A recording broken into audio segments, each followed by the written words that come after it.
Aujourd'hui, on se retrouve pour la vidéo que tous les youtubeurs poney ont un jour publiée sur leur chaîne. Et puisqu'on est dans une période où on cherche à sauver l'humanité, sentiment assis dans notre canapé, je me suis dit que ça pouvait être une façon sympa de me connaître un peu mieux. Puis surtout, c'est parce que je peux pas aller voir poney. Bref, on est là pour parler de 10 faits équestres sur moi.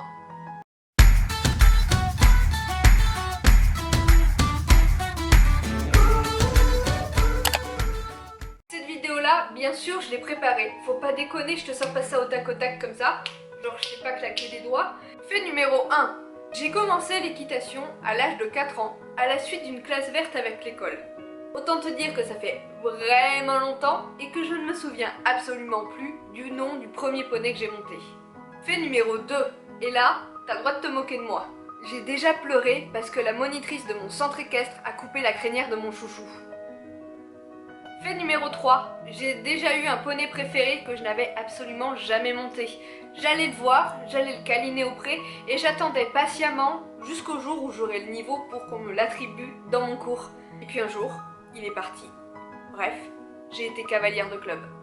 Fait numéro 4, j'ai tout de même eu la chance dans mon adolescence d'être encadrée par quelqu'un de bienveillant.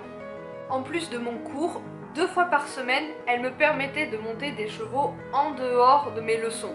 Des chevaux bien dressés, maîtres d'école et généralement dans le cours galop 7. Du coup, j'apprenais avec les tontons et puis j'appliquais sur des jeunes ou des compliqués dans ma leçon habituelle. Aussi, parfois, 1 fois par semaine, généralement le dimanche, elle me laissait venir au centre équestre en monte libre avec le poney de mon choix. Et comme ça, pendant presque 2 ans, j'ai eu l'occasion, sans pour autant être propriétaire ni même demi-pensionnaire, de monter jusqu'à 5 heures par semaine. Fait numéro 5. Du coup, j'ai passé mon galop 7 en 2003 ou 2004 je crois. Ensuite, le centre équestre a été vendu, l'enseignante est donc partie. Je me suis retrouvée dans un cours dont le niveau ne dépassait pas le galop 5. On ne dressait pas vraiment, on ne sautait jamais très haut. Bref, j'ai fini par perdre de niveau sans même m'en rendre compte. Fait numéro 6. Dublin, Punch, Granita, Girl, Malco, Charisma, Blackstar, Jaipur, Théo, Harley, Illinoise. Ce sont tous des chevaux que j'ai montés et qui ont marqué ma vie de cavalière. Des chevaux travaillés pour dépanner bien des demi-pensions. Il y a une histoire pour chacun d'eux. Même si ça se résume à ma plus grosse chute ou mon premier concours. Fait numéro 6 ou 7, je sais plus, parce qu'en fait, je l'ai fait dans le désordre. Tout cela, mon plus grand regret, c'est Charisma. Je l'ai eu en demi-pension pendant 2 ans, dans le centre équestre où, justement, il n'y avait plus vraiment de cours à mon niveau. J'ai même un tatouage sur mon poignet avec son initiale pour ne jamais oublier. Fait numéro 8, avec Charisma, justement, j'ai fait ma seule et unique saison de concours. Enfin, une saison de concours et demi. A l'époque, je sortais dans des épreuves qui s'appelaient E3, E2. Je crois qu'aujourd'hui ça équivaut à la Club 3 et la Club 2. Et on a été jusqu'à La Motte en E2 senior élite, me semble-t-il. Et on a été éliminé. 3 refus sur le 2e tour, c'était jamais arrivé. On a toujours été dans le premier quart pendant toute la saison. Cependant, de toute l'équipe partie au championnat cette année, j'ai été le seul sans faute. Et ça, malgré tout, j'en suis plutôt fière. Puis en fait, notre histoire s'est arrêtée là. Ce fait là, ok, j'ai failli l'oublier. Mais quand j'étais plus jeune, je voulais être monitrice d'équitation. C'est pour ça qu'après le bac, dans le fameux centre équestre dont je parle depuis le début, pendant toute une année scolaire, j'ai aidé pour les cours du mercredi et du samedi. Et c'est comme ça que je me suis rendu compte que ce métier n'était pas du tout fait pour moi, parce que je préfère les poneys aux enfants. Un fait dont je n'ai absolument jamais parlé sur YouTube, Hélion n'est pas mon premier cheval. Enfin, officiellement. Il faut que tu saches que mon père était cavalier. Je crois même qu'il l'a toujours été. Mais en fait, j'ai jamais vu mon père. Un jour, quand j'avais 22 ans, j'ai reçu une lettre écrite de sa main. Et puis on a échangé comme ça quelques mois, jusqu'à ce qu'il n'y ait plus rien à dire. 1 an plus tard, la nouvelle tombe et on m'appelle pour me dire qu'il est décédé. Et qu'il tenait à me léguer un héritage assez particulier.